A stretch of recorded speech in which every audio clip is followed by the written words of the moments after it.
ブラジルのチャンネルにコメントです。それでは読んでみます。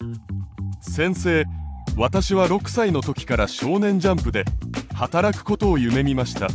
私が6歳の時、自分自身が一番好きな漫画ザクストームとベイブレードに対するミニ漫画を描きました。10歳の時、G ペンとインクを持って創作を始めました。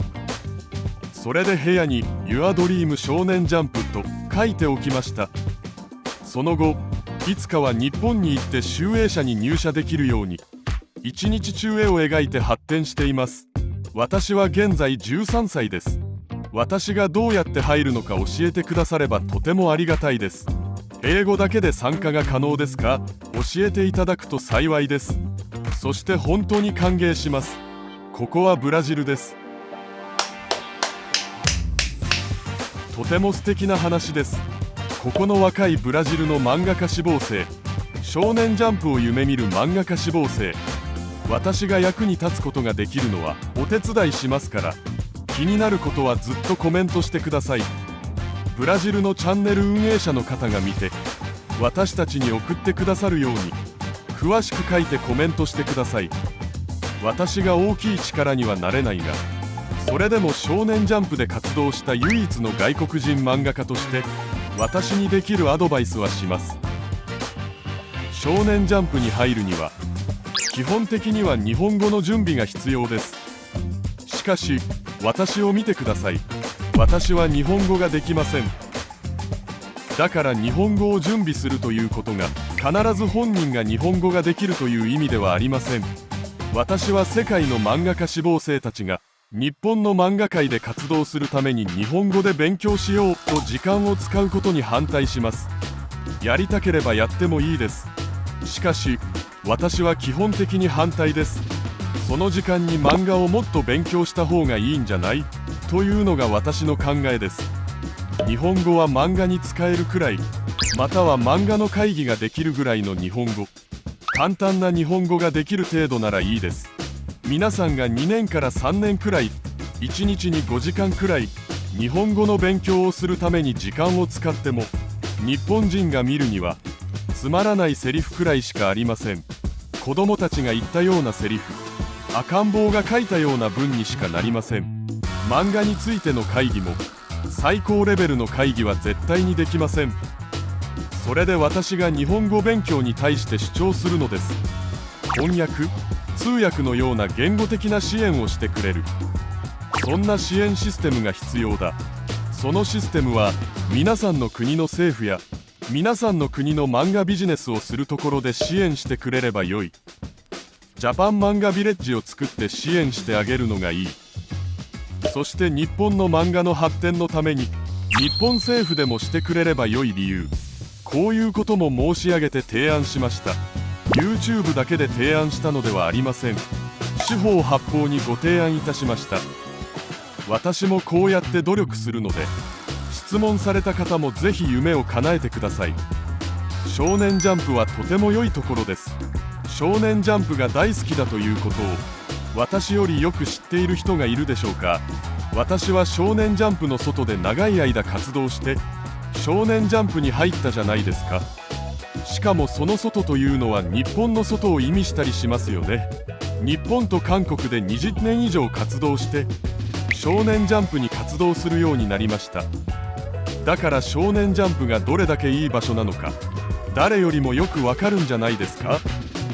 ちなみに日本の漫画界で悪いところはありません。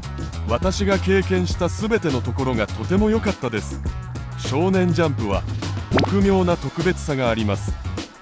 ミシュランの星をもらったレストランに行ったような何か絶妙で奥妙さがあります。言葉では説明できないものがあります。それでは次のコメントも読んでみます。ボイチ先生、質問があります。将来は漫画家になりたいですが、絵の描き方が分かりません。本当に学びたいけど、どうやって絵を描くことを始められるのか教えていただけるとありがたいです。それで私が私の漫画の作法を著作権で解いて、思う存分ご覧になれるように公開しようとしてるんです。ところで翻訳することにしたスティーブの健康状態がとても悪いです。悩みがとても多いです。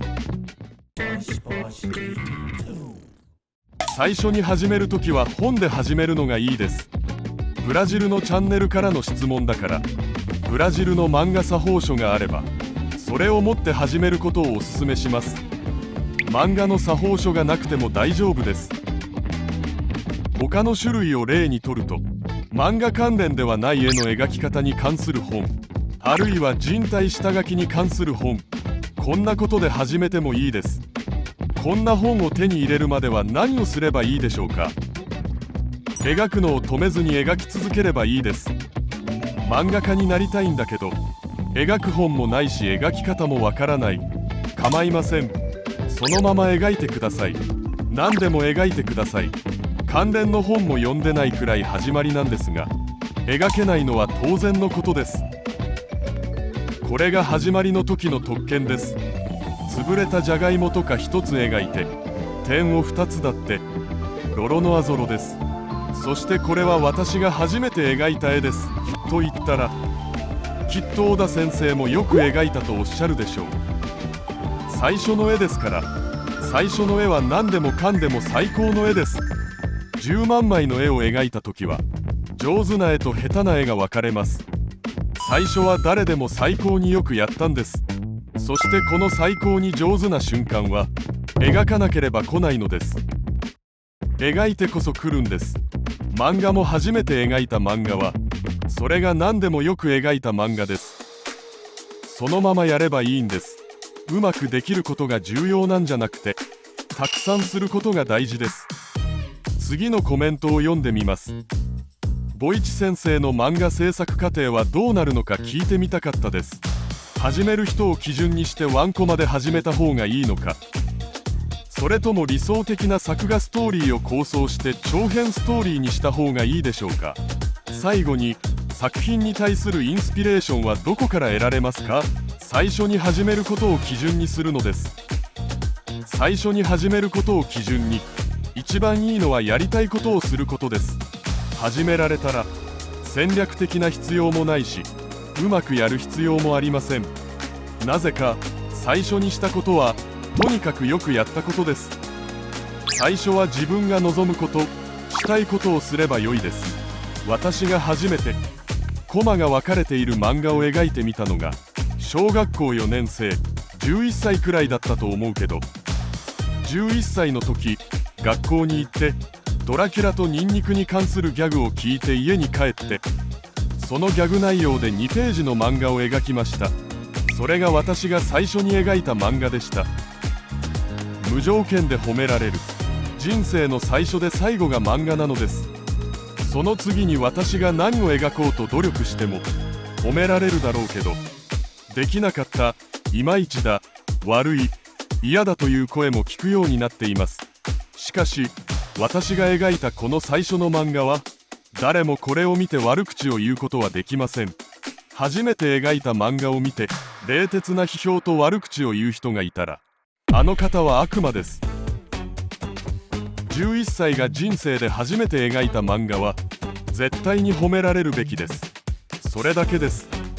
ドラキュラに関するギャグを聞いて家に帰って描いた漫画のように、そうやって何でも描いてもいいです。やりたいことを始めてください。そしてワンコマで始めた方がいいかな、長編ストーリーを構成した方がいいかなというご質問をくださったんですけれども、混乱したら両方同時に進行してみたらどうでしょうか。例えば初の長編ストーリーを構想しているがワンコマも一緒に構想してみるんです。できないことがありません。ワンコマ漫画を描くあなたは長編をやる資格がない。人間の脳はワンコマ漫画を描くときは長編を構想できない。そんなはずないでしょう。一緒にできます。4、5個ずつ同時にやりたいことを準備して構想してください。全部描いてみようと思ってみてください。本を読みながら漫画を構想しながらチョコバーを食べながら会話することもできますが、漫画も同時にできます。とても簡単です。ただ最初からやればいいんです。なので今回の映像のコメントはここまでです。ブラジルチャンネルの最初のコメントを読むことができてとても嬉しくて光栄でした。ドラキュラの物語を描いた最初の漫画のようなものではないでしょうか。ブラジルチャンネルのコメントを送ってくださった運営する方、担当する方、本当にありがとうございます。そして翻訳してくださったディレクターさんにも感謝します。ディレクターさん、最初のコメントはどうでしたか？思ったより関心もたくさん持ってくださって、このように漫画に関心がある皆さんもたくさんいると感じました。そうです。まさにそれです。私たちは知っていて考えていたんですが、私たちが知っていた理由は当然のことだったからです。当然なので、いつかは空から雨が降るだろうというのが当たり前のように、夜が来ればまた日が昇るのを知っているように、ブラジルの多くの立派な漫画家志望生たちが多くの考えと意見があるということを私たちは当然知っていました。しかしこのように実質的に接する瞬間は夜に日が昇るということは当然知っていますが、実際に待った末にその日が昇る光景を見た時、感動で胸が熱くなることじゃないでしょうか。そのように私たちは知っていたが、こんなに日が昇るのを見ると言葉では言い表せないほど胸が熱くなります。次のコメントを読むのもとても楽しみです。多くのコメントをお願いします。ありがとうございます。